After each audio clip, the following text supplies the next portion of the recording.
অসম সাহিত্য সভাৰ এই একাদশ বিশেষ অধিৱেশন আমাৰ প্ৰতিজন মৰিগাঁওবাসীৰ বাবে এটা অত্যন্ত গৌৰৱৰ বিষয়।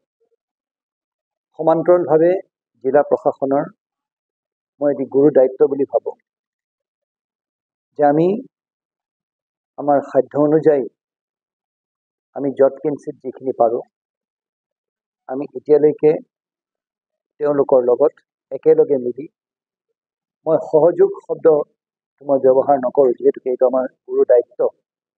সেই দায়িত্ব আমি পালন কৰিবলৈ চেষ্টা কৰিছোঁ। আমাক এতিয়ালৈকে কেইবালানিও আলোচনা আমি তেওঁলোকৰ লগত লিপ্ত হৈছোঁ আৰু আমাক যিখিনি দায়িত্ব দিয়া হৈছিলে সেই দায়িত্বখিনি আমি সম্পূৰ্ণভাৱে পালন কৰিবলৈ আমি চেষ্টা কৰিছোঁ। অনাগত দিনতো জিলা প্ৰশাসনৰ তৰফৰ পৰা আৰক্ষী প্ৰশাসনৰ তৰফৰ পৰা আমাৰ যিখিনি কৰণীয় আছে আমি নিশ্চয় কৰিম আৰু আমি বিশেষকৈ এইভাগ দায়িত্ব আমি শিৰত পাতি লৈছোঁ আমাৰ গুৰু দায়িত্ব হিচাপে আৰু মই এই আশ্বাস দিব বিচাৰোঁ যে এই দায়িত্ব আমি নিশ্চয় পালন কৰিম আৰু সকলোখিনি আমি একত্ৰিত হৈ এই 12 পূজীয়াৰ এই অধিৱেশন ভাগ আমি সাফল্যমণ্ডিত কৰিব লাগিব।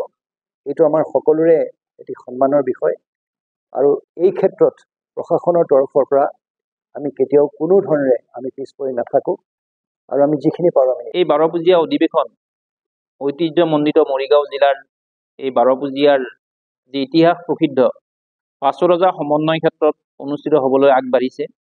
গতিকে এই গোটেই বিষয়টো পৰ্যালোচনা কৰিবৰ বাবে মই অসম সাহিত্য সভাৰ প্ৰধান সম্পাদক হিচাপে আমাৰ অসম সাহিত্য সভাৰ এটা কেন্দ্ৰীয় নেতৃত্বৰ দল আমি আজি আহি ইয়াতে উপস্থিত হৈছোহি আৰু সকলোবোৰ বিষয় আমি তন্নতন্নকৈ আমি বিশ্লেষণ কৰাৰ চেষ্টা কৰিছোঁ।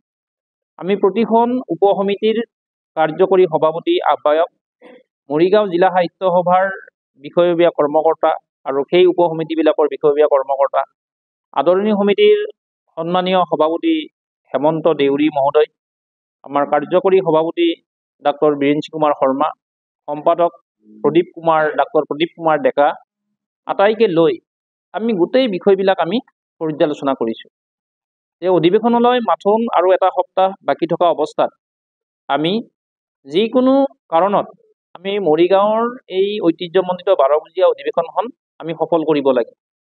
মই অসমৰ সমূহ ৰাইজক জাতি ধৰ্ম বৰ্ণ ভাষা নিৰ্বিশেষে সমূহ ৰাইজক মই আন্তৰিকতাৰে আহ্বান জনাইছোঁ যে এই অধিৱেশনখন আমি এক আস্থা বিশ্বাস আৰু সততাৰ ভেটি নিৰ্মাণৰ অধিৱেশন হিচাপে আমি আগবঢ়াব বিচাৰিছোঁ। গতিকে অসমৰ প্ৰতিগৰাকী ব্যক্তিক এই জাতীয় অনুষ্ঠানটোক আগবঢ়াই লৈ যাবৰ কাৰণে আদৰণি সমিতিক কিছু আৰ্থিকভাৱে সহায় কৰিবৰ বাবে মই আহ্বান জনাইছোঁ। তেখেতসকলৰ মনোবল আছে, কৰ্মপ্ৰেৰণা আছে, উৎসাহ আছে, উদ্দীপনা আছে, কিন্তু তেখেতসকলে যেন কিছু এই যিটো আৰ্থিক বিপৰ্যয় তাৰ বাবে তেখেতসকলে কিছু সন্মুখীন হ'বলগীয়া হৈছে। আমাৰ শাস্ত্ৰতো এটা কথা কোৱা আছে যে ধনে ধৰ্মৰ মূল, ধন নহ'লে যায় জাতি কুল।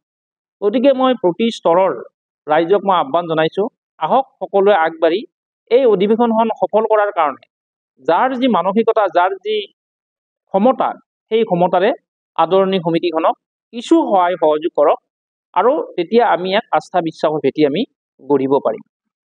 আমি এই অধিৱেশনখন সফল কৰিবৰ বাবে আমি কিছু কাৰ্যসূচী আমি ব্যতিক্ৰমী কাৰ্যসূচী আমি ৰখাৰ আমি প্ৰয়াস কৰিছোঁ। আমি বুৰঞ্জী সন্মিলন এখন ইয়াতে অনুষ্ঠিত কৰিম আৰু এই অঞ্চলৰ ইতিহাসৰ এক বিশ্লেষণ কৰাৰ আমি প্ৰয়াস কৰিম। ইয়াতে আমি এটা বিষয় ৰাখিছোঁ যে অসমৰ জনগোষ্ঠীয় ইতিহাস প্ৰণয়ন সংকট আৰু সম্ভাৱনা, যিটো আজিৰ তাৰিখত আটাইতকৈ প্ৰাসংগিক বিষয় বুলি মই অনুভৱ কৰিছোঁ। ইতিমধ্যে কেইবাগৰাকীও বুৰঞ্জীবিদৰ লগত এই বিষয়টো পৰ্যালোচনা কৰি আমি আলোচকসকলক আমি ঠিক কৰিছোঁ আৰু তেখেতসকল উদগ্ৰীৱ হৈছে এই অনুষ্ঠানটোলৈ আহিবৰ বাবে। আমি মূল মঞ্চত আমি অসমৰ এখন বৌদ্ধিক সমাজক জাগৰিত কৰিব পৰা কবি সন্মিলন এখন অনুষ্ঠিত কৰিব আগবাঢ়িছোঁ, য'ত আমাৰ পুৰুধা সেই কবিসকলৰ পৰা আৰম্ভ কৰি আজিৰ নৱপ্ৰজন্মৰ যাৰ জাতীয় জীৱনৰ আহ্বান আছে আমি তেনেকুৱা কবিসকলক সম্পৃক্ত কৰি এখন কবি সন্মিলন অনুষ্ঠিত কৰাৰ আমি প্ৰয়াস আমি কৰিছোঁ। আমি প্ৰথমবাৰৰ কাৰণে অসম সাহিত্য সভাৰ এই মঞ্চত আমি জাতীয় বৌদ্ধিক সন্মিলন এখন অনুষ্ঠিত কৰাৰ আমি প্ৰয়াস কৰিছোঁ, য'ত আমাৰ বিভিন্ন বিশ্ববিদ্যালয়ৰ উপাচাৰ্যসকল আমাৰ মাজত উপস্থিত হ'বহি আৰু তেওঁলোকে তেওঁলোকৰ বক্তব্য প্ৰদান কৰিব আৰু জাতীয় জীৱনটো কেনেকৈ আগবঢ়াই লৈ যাব পাৰি তাৰ ৰেখাংকন কৰিব। আপোনালোকক মই অতি আনন্দ চিত্তে জনাবলৈ সুখী হৈছোঁ যে এই অনুষ্ঠানটোত যিগৰাকী ব্যক্তি মুখ্য অতিথি হিচাপে অংশগ্ৰহণ কৰিবৰ কাৰণে আজি ইয়াতে আমাক ইতিমধ্যে আমাৰ লগত আলোচনা কৰিছে, সেইগৰাকী আমাৰ আটাইৰে আজি হিয়াৰ মুকুতা বুলিয়ে মই কৈছোঁ আমাৰ জাতীয় জীৱনক আগবঢ়াই লৈ যোৱাৰ ক্ষেত্ৰত যিগৰাকী দিনে নিশাই অসমখনক এটা জাতীয় জীৱনত প্ৰতিষ্ঠা কৰাৰ আৰু ভাৰতবৰ্ষৰ ভিতৰত এখন শ্ৰেষ্ঠ ৰাজ্য হিচাপে প্ৰতিষ্ঠা কৰাৰ যিগৰাকী প্ৰয়াস কৰিছে অসমৰ মাননীয় মুখ্যমন্ত্ৰী ডক্টৰ হিমন্ত বিশ্ব শৰ্মাদেৱ, তেখেতে আমাৰ প্ৰথম মুকলি অধিৱেশনৰ মুখ্য অতিথি হিচাপে অংশগ্ৰহণৰ পোষকতা কৰিছে। আমি এই মুকলি অধিৱেশনখনত এগৰাকী